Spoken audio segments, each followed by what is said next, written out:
बिस्मिल्लाहिर्रहमानिर्रहीम। अस्सलाम वालेकुम नाज़रीन, हमारा न्यूज़ के प्रोग्राम जुर्म के पीछे के साथ मैं हूं आपका मेज़बान सैयद शाहिद बुखारी। नाज़रीन, जुर्म के पीछे की टीम आज मौजूद है रसूल बिराज एक्सियन इरिगेशन डिपार्टमेंट मंडी बहाउद्दीन के राजा सुहेल हैदर साहब उनके ऑफिस में। आइए उनसे जानते हैं कि ये डिपार्टमेंट कैसे काम करता है, कब मर्ज़ वजूद में आया और इसके अंडर क्या क्या डिपार्टमेंट आते हैं। अस्सलाम वालेकुम जी। वालेकुम अस्सलाम। पहले तो आपका बहुत शुक्रिया, आपने कीमती टाइम दिया है। दूसरा ये बताएं कि इरिगेशन डिपार्टमेंट है, इसका वजूद क्या है और ये काम कैसे करता है। जी, इस तरह है कि इरिगेशन डिपार्टमेंट पंजाब भर में जितना हमारी दरियाओं का उनसे निकलने वाली नहरों का उनके ऊपर जो बराजेज़ मौजूद है उनका इंतज़ाम इंसराम जो है ना वो इरिगेशन डिपार्टमेंट करता है। तो इसी सिलसिले में जो हमारे मंडी बहाउद्दीन में है रसूल बराज है आपके दरिया झेलम के ऊपर, तो उसके ऊपर हमारा जो इरिगेशन का पूरा एक सिस्टम है जो यहाँ से निकलने वाली लोहर झेलम कैनाल जिससे आपका मंडी बहाउद्दीन और सरगोदा और अल्टीमेटली जंग के एरिया सैराब होता है। उसके अलावा हमारी एक राब्ता नहर है रसूल कादराबाद लिंक कैनाल जिससे हम दरिया झेलम के पानी को दरिया चनाब की तरफ उसका रुख मोड़ते हैं ताकि चनाब में पानी की कमी को पूरा किया जा सके। इसके अलावा एक और हमारा नया नहरी सेटअप बन रहा है जलालपुर कैनाल सिस्टम के हवाले से, अभी उस पर काम हो रहा है। होपफुली 1-2 साल में वो ऑपरेशनल हो जाएगा जिससे हमारे झेलम और चकवाल के खुशाब के एरिया के जो बरानी एरिया हैं उनको नहरी पानी मैसर होगा। अच्छा, यहाँ पे इंटरेस्टिंग चले वक्त की नोयत से बात करते हैं कि पता है कुछ दिन से सोशल मीडिया पे एक हंगामा बरपा हुआ है कि जी इंडिया ने पानी छोड़ दिया है। आप तो उससे रिलेटेड हैं, आप इस डिपार्टमेंट के हेड हैं, बताएंगे कोई इस तरह की कोई सिचुएशन बनी है। जी बिल्कुल, इंडिया के हवाले से जो आबी जारियत का मुख्तलिफ अदवार में मुजाहरा किया जाता रहा है, हालिया दिनों में भी वो चीज़ सामने में आ रही है। लेकिन इसको अगर हम ये कहें कि न्यूज़ की हद तक तो ये बात काफ़ी ज़्यादा उछाली गई है, लेकिन प्रैक्टिकली उस सतह का पानी जो है ना वो दरिया झेलम में ख़ास तौर पर नहीं आया है और किसी भी किस्म की जो है ना वो सैलाबी सूरत हाल दरपेश नहीं हुई है। दूसरा ये है कि दरिया झेलम के हवाले से खुशाइंद बात यह है कि आज़ाद कश्मीर में जैसे ही पानी पंजाब में दाखिल होता है तो उससे पहले वहाँ पर मंगला डैम मौजूद है। तो किसी भी किस्म का सैलाबी रेला अगर इंडिया की तरफ से आता भी है तो वो सबसे पहले मंगला डैम उसको एब्जॉर्व कर लेता है। उसकी कैपेसिटी तकरीबन 7 मिलियन एकड़ फिट है। तो उससे ये होता है कि काफ़ी ज़्यादा सैलाबी रेला जो है ना वो उसमें जज्ब हो जाता है और अगर उससे भी ज़ायद पानी आता है तो उसको मंगला की प्रॉपर रेगुलेशन के साथ स्मूथली जो है ना दरिया में छोड़ा जाता है ताकि लोगों को किसी परेशानी का सामना ना करना पड़े। मतलब जो ये खबरें गर्दिश कर रही हैं इनमें सदाकत नहीं है। हमारे पास इतनी कैपेसिटी है कि जितना भी पानी आए हम उसको कवर कर सकते हैं। जी, अगर आप देखा जाए तो मौजूदा आजकल के दिनों में मंगला डैम की जो अभी तक फिलिंग हुई है वो तकरीबन 15-16% है और अभी भी 85% मंगला डैम खाली है। लिहाजा जितना भी बड़ा रेला आ जाए वो मंगला डैम में अब्जॉर्व हो जाएगा तो उससे पंजाब के मैदानी इलाकों में किसी किस्म का सैलाबी सूरत हाल नहीं है। हाँ, अगर कोई बड़ा रेला आता है तो वो मंगला डैम से ऊपर जो कश्मीर के इलाके हैं वहाँ दरिया झेलम के जो किनारे बसने वाले लोग हैं उनके लिए मसाइल पैदा कर सकता है। लेकिन मंगला डैम के तुफैल पंजाब के मैदानी इलाकों में किसी किस्म की सैलाबी सूरत हाल मौजूदा सूरत हाल में नहीं है। अगर डैम भर जाता है आगे मानसून सीज़न में तो उसके बाद सितंबर में जाके कोई प्रॉब्लम्स आ सकती हैं। जी ठीक, बहुत शुक्रिया।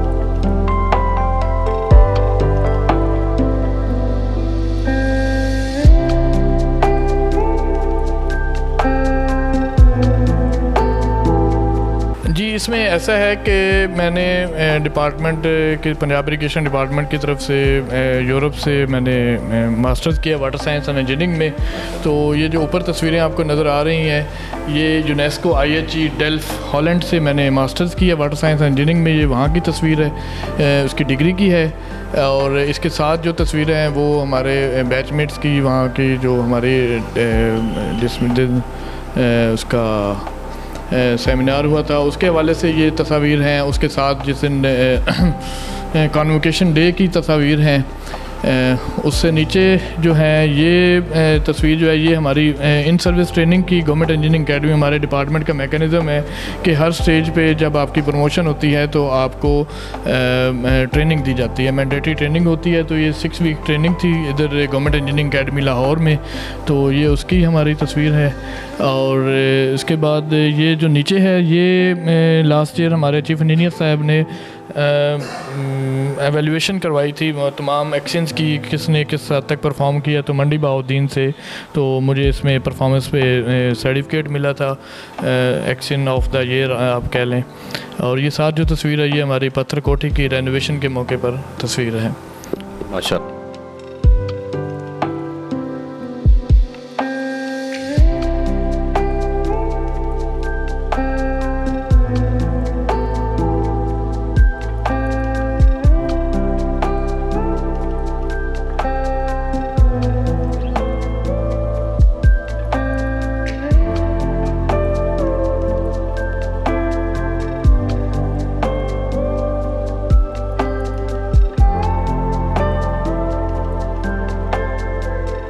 अच्छा, ये सामने एक खंडनुमा बिल्डिंग नज़र आ रही है, इसका क्या वजूद है? जी, ये हमारा एक्शन ऑफिस था जो बैक इन 1898 अंग्रेज़ों ने यहाँ पर बनाया था, रसूल हेडवर्क्स का सेटअप। तो ये दफ्तर था। तो ये 1992 के फ्लड में यहाँ पर पानी आने की वजह से ये ख़राब हो गया था। तो उसके बाद इसके पैरेलल जो है हमारा नया ऑफिस बनाया गया है। तो अब ये अबेंडेंड है और डिक्लेयर्ड अबेंडेंड है। इस पर अभी वर्किंग जारी है कि इसको रिहेबिलिटेट किया जाए या इसको ऑक्शन कर दिया जाए। बहुत शुक्रिया।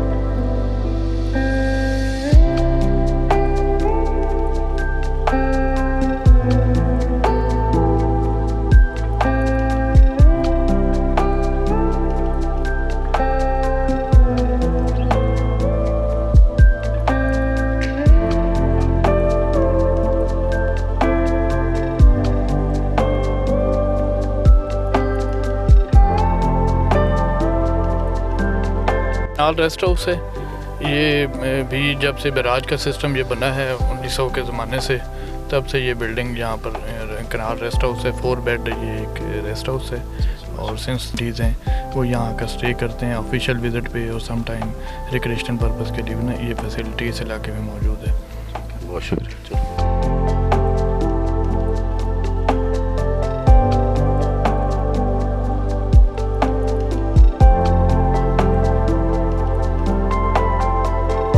डबल बेड है, ये फैमिली के लिए या वैसे भी मतलब एक सिंगल भी बंदा आ सकता है, ये गवर्नमेंट एम्प्लॉई हो या प्राइवेट हो? देखें जी, फैमिली का तो ज़रूरी नहीं होता। बेसिकली गवर्नमेंट ऑफिसर जब भी इस इलाके में विज़िट करते हैं, हमारे इरिगेशन डिपार्टमेंट से हों या सिविल एडमिनिस्ट्रेशन के हों या आर्मी के हों, पुलिस के हों, तो चूँकि मंडी बहाउद्दीन में कोई और फैसिलिटी नहीं है रेजिडेंस के हवाले से जहाँ बोर्डिंग आपको प्रॉपर अवेलेबल हो, तो ये रसूल रेस्ट हाउस को ही जो है ना अक्सर इस्तेमाल करते हैं। तो उस हवाले से यहाँ पर हमारे पास 4 बेड का एक सेटअप है। तो जब भी कभी गेस्ट आते हैं, गवर्नमेंट के ऑफिशियल आते हैं, तो वो यहाँ स्टे करते हैं। अच्छा, इसके कुछ चार्जेस वगैरह भी हैं, गवर्नमेंट के कुछ चार्जेस वगैरह? जी बिल्कुल, इसके नोटिफाइड चार्जेस मौजूद हैं इरिगेशन डिपार्टमेंट के। तो जो भी ऑफिसर आते हैं उनसे हम गवर्नमेंट रेंट और जो प्राइवेट कैपेसिटी में आते हैं किसी भी अपने पर्पज़ के लिए, तो उनसे हम प्राइवेट कैपेसिटी में चार्जेस लेते हैं। उनकी सैलरी से डिडक्शन होते हैं या वो खुद पे करके जाते हैं? नहीं, सैलरी का मैकेनिज़्म नहीं है यहाँ, आपका क्या ऑन कैश ही होता है। जो भी वो रेंट बनता होता है पर नाइट पर रूम का, तो वो पे करते हैं, जिसकी हम ऑफिशियली जो है ना वो पेमेंट कर देते हैं सरकारी ख़जाने में।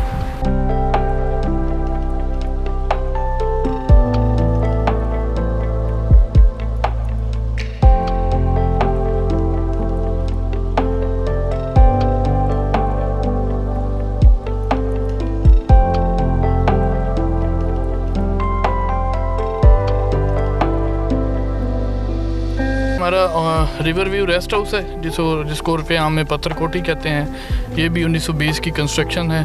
उस ज़माने में यहाँ पर ये दफातर थे एक्सीन और एसटीओ हेडवर्क्स के जो ये सिस्टम चलाते थे। तो बाद में इसको जो है ना, इसको पत्थर कोठी कहते क्यों है? देखें जी, ये जिस ज़माने में यहाँ कंस्ट्रक्शन हुई है उस वक्त अभी ब्रिक मैसनरी का ट्रेंड नहीं था इस एरिया में, क्योंकि लोकली यहाँ पर आपके जो आगे सॉल्ट रेंज का पहाड़ है वहाँ से पत्थर वगैरह आसानी से मिल जाता था, तो पत्थर की कंस्ट्रक्शन होती है। जिस तरह हमारा ओल्ड हेडवर्क्स है जो 1898 में अंग्रेज़ों ने बनाया है, वो भी पत्थर की कंस्ट्रक्शन है। तो उसी मुनासबत से उन्होंने जहाँ पर जो बिल्डिंग बनाई वो भी पत्थर से बनाई, तो इसलिए इसको जो है ना पत्थर कोठी का जो है ना नाम दिया गया जी। ठीक हो गया। इसमें भी अंदर है मतलब रेस्ट, अगर कोई आते हैं किस तरह का फॉरनर या टूरिस्ट वगैरह तो यहाँ पे स्टे कर सकते हैं? जी, इसमें बिल्कुल ऑफिशियली जो है ना ये ऑफिशियल है सेटअप यहाँ पर, तो अभी इसमें गेस्ट वगैरह हम अलाउ नहीं करते हैं, ठीक है। तो ये है कि जस्ट फॉर ऑफिशियल पर्पज़ अभी इस्तेमाल हो रही है। अच्छा, तो इस पर मतलब विज़िट वगैरह की अभी अप्रूवल नहीं है? जी, इसमें अभी तक विज़िट वगैरह की कोई ऐसी गुंजाइश या अप्रूवल नहीं है। वैसे ये कंप्लीट है, मतलब नए सिरे से इसकी रेनोवेशन हुई है या वही ओल्ड जो चल रहा है? जी, ये इसकी रेनोवेशन हुई है लास्ट ईयर, तो अब ये प्रोजेक्ट मुकम्मल हो चुका है, लेकिन अभी तक इसको हमने ओपन नहीं किया किसी भी इस तरह की फैसिलिटी के लिए।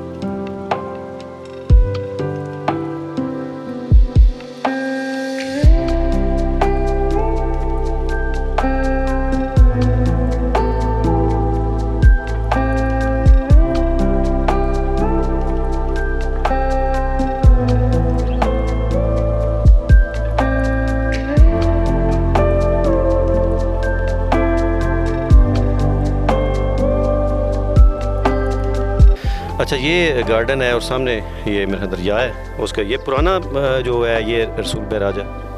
जी, ये ही असल स्ट्रक्चर है जो 1898 में जो है ना अंग्रेज़ों ने यहाँ पर बनाया था लोअर झेलम कैनाल निकालने के लिए, और लोअर झेलम कैनाल से आगे जो जंग तक एरिया को सैराब करने के लिए ये सेटअप बनाया गया था उस ज़माने में। इसको कहते हैं ओल्ड रसूल हेडवर्क्स। अब तो बैराजेस का ज़माना आ गया, लेकिन उस ज़माने में हेडवर्क्स होते थे, तो ये हेडवर्क्स का एक स्ट्रक्चर होता है, उसको बना के यहाँ से ना लोअर झेलम कैनाल, इस वक्त हम दरिया झेलम के किनारे मौजूद हैं, और 1898 में अंग्रेज़ों ने यहाँ ये सेटअप बनाया था जी। इस यहाँ पे वो जो मशीनरी वगैरह है वो सारी वो तो ओल्ड मतलब सारी खस्ताहाल होगी ख़त्म होगी, जंग वगैरह लग गया, तो उस पर गवर्नमेंट ने कोई तवज्जो नहीं दी कि ये इसको उखाड़ लें या इस तरह छोड़ दिया? जी, इस पर मुख्तलिफ वर्किंग्स जारी हैं कि इसको आगे कैसे लेकर चलना है, या इसको डिमोलिश किया जाएगा या इसको फॉर रिक्रिएशनल पर्पज़ इस्तेमाल किया जाएगा, तो अभी इस पर जो है ना वो काम जारी है। तो जो विजिटर आते हैं वो वहाँ पे विज़िट कर सकते हैं?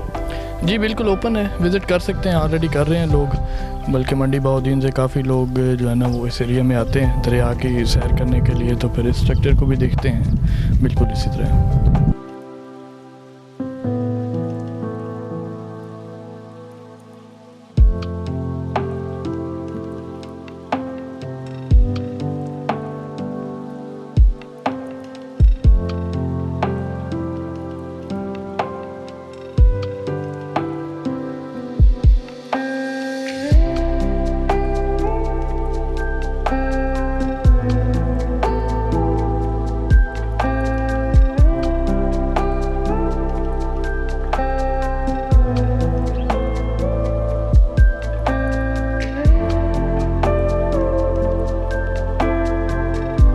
ये दरख्त के ऊपर ना चमगादड़े नज़र आ रही हैं, चमगादड़े हैं या कुछ और है?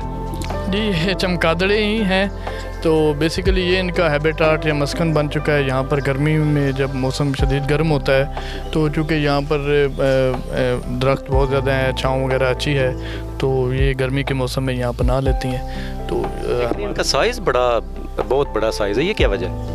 वैसे तमाम वो छोटे साइज़ की चमगादड़ होती है, ये यहाँ पे मेरे ख्याल खाक इनकी खुराक अच्छी है।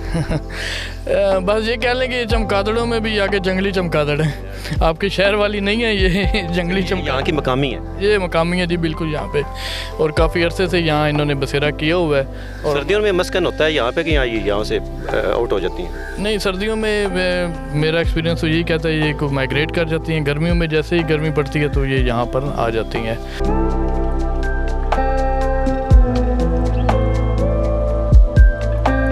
अच्छा, अभी हमारा विजिट जो है वो कहाँ का है? अभी हम रसूल बैराज की तरफ जा रहे हैं, जो कि ये जो हमारा ओल्ड हेडवर्क्स है इसके बंद होने के बाद जो इंडस वाटर ट्रीटी के तहत नया बैराज बनाया गया था रसूल बैराज के नाम से, तो अभी हम वहाँ जा रहे हैं। बहुत शुक्रिया।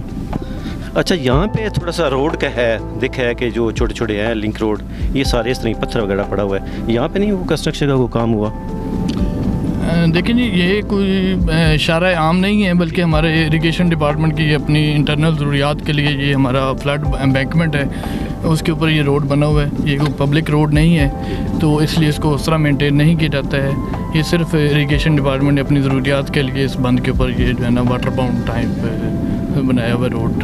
यहाँ मतलब पब्लिक ना यूज़ कर सके, जिस तरह भी एक जी पब्लिक जो उनकी लिमिटेड असेस है वो इधर से यूज़ कर रहे हैं, लेकिन इसकी कोई रिक्वायरमेंट नहीं, चूँकि हमारा फ्लड बंद है। इसके ऊपर किसी भी वक्त हमें इसकी रेजिंग करनी पड़ सकती है, इसकी रिपेयर मेंटेनेंस का काम करना पड़ सकता है। तो जब रोड बन जाती है तो फिर वो रोड के डैमेज होने का खदशा होता है, इसलिए इसके ऊपर रोड वगैरह जो है ना नहीं बनाई जा सकती। ये हमारा फ्लड एम्बैंकमेंट है, फ्लड बंद है, तो ये सैलाब के दिनों में इसकी बड़ी अहमियत होती है और इसलिए इसके ऊपर रोड नहीं बनाई जा सकती, इसलिए ये इसी तरह रखा गया है। अच्छा, जब फ़िश वगैरह का कुछ सीज़न होता है तो उस पर ये कॉन्ट्रैक्ट होता है जी? फ़िश के हवाले से अगर बात करें तो ये अलग से एक सेटअप है फिशरीज़ डिपार्टमेंट का, इरिगेशन का उससे कोई ताल्लुक़ नहीं होता है। वो अलग से उनके जो है ना वो टेंडर्स वगैरह करते हैं और फिशरीज़ वाले ही इनको देखते हैं। इरिगेशन जो है ना वो फिशरीज़ के मामलात में नहीं आता। नाज़रीन, अब हम पहुंच चुके हैं रसूल बैराज पे।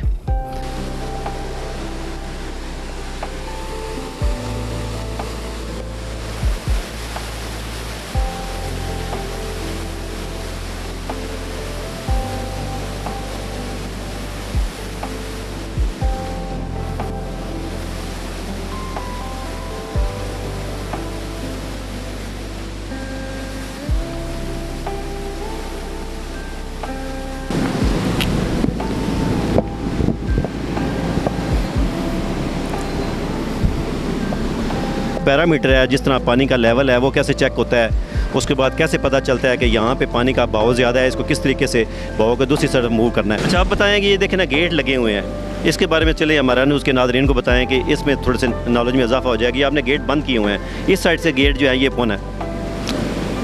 देखें जी, ये रसूल बैराज के ऊपर हम इस वक्त खड़े हैं। रसूल बैराज इंडस वाटर ट्रीटी या सिंध तास माहिदा जो आजकल आप अक्सर न्यूज़ में सुनते हैं, तो जब हमारे ईस्टर्न रिवर्स रावी, सतलुज और चनाब और ब्यास का पानी बंद किया गया, तो वेस्टर्न रिवर्स के ऊपर मुख्तलिफ बैराजेस बना के ईस्टर्न रिवर को फीड किया गया। तो रसूल बैराज उस हवाले से इस सिलसिले का पहला बैराज है जहाँ आप दरिया झेलम के पानी को डाइवर्ट करके दरिया चनाब में डालते हैं, ताकि चनाब और आगे रावी सतलुज के पानी की कमी को पूरा किया जा सके। तो अगर रसूल बैराज की बात करें तो रसूल बैराज दरिया झेलम के ऊपर वाक़ है। इसके टोटल 48 गेट हैं जो कि दरिया को कंट्रोल करते हैं। इसके अलावा यहाँ से 2 नहरें निकाली गई हैं। एक लोअर झेलम कैनाल है जिसकी कैपेसिटी जो है वो 5200 क्यूसेक है, और दूसरी है रसूल कादराबाद लिंक कैनाल जिसकी कैपेसिटी 19,000 क्यूसेक है। तो ये दोनों नहरें यहाँ पर रसूल बैराज से ऑपरेट होती हैं और इससे हम जो है इरिगेशन भी करते हैं और साथ साथ हम बाकी दरियाओं के जो है ना पानी की कमी को पूरा करते हैं। अभी पानी की क्या करंट पोजीशन है? पानी के रसूल बैराज के हवाले से अगर बात करें तो यहाँ कंट्रोल्ड पानी आता है। जो हमारे पंजाब की डिमांड होती है मंगला डैम से उतना पानी रिलीज़ किया जाता है, और जो पानी हमारे पास पहुँचता है तो हम सबसे पहले नहरों की डिमांड पूरी करते हैं। उसके बाद अगर कोई पानी एक्स्ट्रा होता है तो वो फिर हम नीचे दरिया में छोड़ देते हैं। अभी ये गेट टोटल बंद है, ये किस लिए बंद है? जी गेट इसलिए बंद है कि इस टाइम हमारे पास जो पानी आ रहा है वो सारा हमारी नहरों की रिक्वायरमेंट, जिसमें हमारी आरक्यू लिंक कैनाल जो है वो 19,000 क्यूसेक चल रही है, और हमारी जो लोअर झेलम कैनाल है वो 4,000 क्यूसेक चल रही है। जितनी इनकी डिमांड है उसके इतना ही पानी हमारे पास टोटल आ रहा है, तो इसलिए डाउन स्ट्रीम पे हमने गेट बंद किए हुए हैं।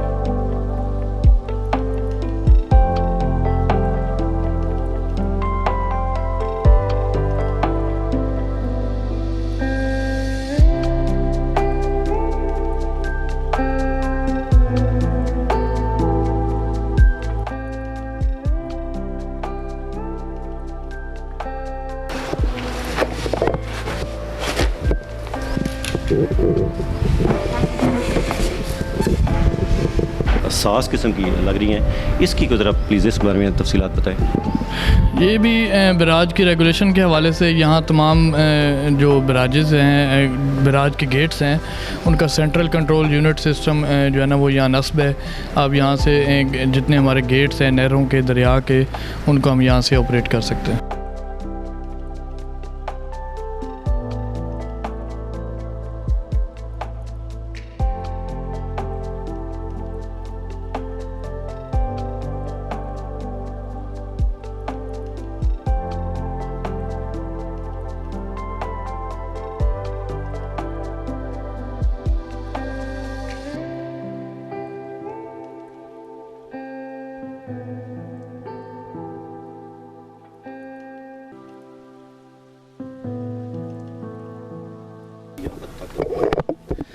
नाज़रीन, आप देख रहे हैं कि यहाँ पे जहाँ पे हमने स्टॉप किया है तो ये यहाँ तक हदूद है मंडी बहाउद्दीन की। आगे यहाँ से झेलम की जो है ना हदूद स्टार्ट हो जाती है। जी नाज़रीन, उम्मीद करता हूँ आपको प्रोग्राम पसंद आया होगा। जुर्म के पीछे की टीम का यहाँ पे आने का मकसद ये था कि आपको दिखाया जा सके। 2 दिन पहले हम समानी सेक्टर बॉर्डर पे थे, पाक फ़ौज के शाना बशाना थे। आपने देखा है पाक फ़ौज जो है वो सीसा प्लाई की दीवार की तरह वहाँ पे खड़े हैं, और कश्मीरी जो हैं उनके हमने पॉइंट ऑफ व्यू लिए। उन्होंने कहा जी हम पाक फ़ौज के बिल्कुल साथ हैं, शाना बशाना खड़े हैं, सरहदों के मुहाफ़िज़ हैं। यहाँ पे आने का मकसद ये था कि आपको दिखाएं कि उन्होंने कहा जी इंडिया ने इतना पानी छोड़ दिया, सिंतास मुअत्तल हो गया। आपको दिखाने का मकसद ये था, हमारे साथ जो राजा सुहेल हैदर साहब हैं उनसे बात करने का मकसद ये था कि आपको आपके नॉलेज में लाया जाए कि अगर पानी इससे ज़्यादा भी आ जाए तो किस तरह कंट्रोल किया जा सकता है। आपने देखा है कि गेस्ट हाउस से लेके रसूल बिराज से लेके बाकी जो यहाँ पे पत्थर कोटियाँ सारी आपको सारा विज़िट करवाया है। आपके नॉलेज में उम्मीद करता हूँ नॉलेज में इजाफा भी होगा। इसके अलावा साहब आप मज़ीद कोई हमारा न्यूज़ के नाज़रीन को कोई मैसेज कन्वे करना चाहें? जी बिल्कुल, इस तरह है कि जिस तरह आजकल हमारे मुल्क में एक जंग की फ़िज़ा कायम की जा रही है, तो आप तमाम हज़रात के लिए मैसेज ये है कि जिस तरह पाक फ़ौज के जवान सरहदों पर मुल्क के दिफा के लिए अपना किरदार अदा कर रहे हैं, तो हमारा इरिगेशन डिपार्टमेंट और इसके तमाम एहलकारान अफसरान भी उसी तरह उसी जज्बे के साथ दरियाओं नहरों के ऑपरेशन को जारी रखे हुए हैं। किसी भी किस्म की आबी जारियत जिसका अक्सर नाम लिया जाता है उससे नंबरदरवा होने के लिए भी तैयार हैं। कोई फ्लड की सिचुएशन आती है तो उसको भी इंशाल्लाह हम जो है ना तयशुदा तरीक़ाकार के मुताबिक नंबरदरवा होंगे। तो लिहाजा आवाम उन्नास को जो है इसके हवाले से ज़्यादा परेशान होने की ज़रूरत नहीं है। हम उम्मीद करते हैं कि ये तमाम मामलात खैर व आफ़ियत से जो है ना तय पा जाएंगे और किसी भी किस्म की जंगी सूरत हाल से दो चार नहीं होना पड़ेगा। और हमारा महकमा इस हवाले से अलर्ट है। और तमाम एक गुजारिश ये है कि आप सोशल मीडिया पर चलने वाली फ़ेक न्यूज़ या अफवाहों से पर ज़्यादा कान न धरें, बल्कि किसी भी किस्म की ख़बर अगर आपको मौसूल होती है तो उसका सबसे पहले आप मुस्तनद ज़राए से या मुख्तलिफ़ वेबसाइट्स हैं या डिपार्टमेंट से जो जिस तरह फ़्लड के हवाले से हैं, इरिगेशन डिपार्टमेंट है या फ़्लड कंट्रोल डिवीज़न है लाहौर में, उनकी वेबसाइट से डाटा हासिल कर सकते हैं। या आप इस्टेब्लिश चैनल्स जो हैं मीडिया के उनके नुमाइंदों से या उनकी कवरेज से आप अंदाज़ा कर सकते हैं। किसी भी अफवाह का हिस्सा ना बने, बल्कि ना उसको ख़ुद ना किसी अफवाह का हिस्सा बने, ना उसको आगे शेयर करें, क्योंकि जो अफवाह फैलती है उससे हम कई लोगों के सुकून में खलल डालते हैं और लोगों की परेशानी का बायस बनते हैं। जी नाज़रीन, इरिगेशन डिपार्टमेंट जो है वो हर तरह की हंगामी सूरत हाल से निपटने के लिए बिल्कुल अलर्ट है। उम्मीद करता हूँ आपको प्रोग्राम पसंद आया होगा। अगर आपके इर्द गिर्द मसाइल हैं तो आपकी टेलीविज़न स्क्रीन पे एक नंबर आ रहा है, उस पर कॉल कीजिए। नेक्स्ट एक और इशू तक अपने मेज़बान सैयद शाहिद बुखारी को इजाज़त दीजिए। अल्लाह निगहबान।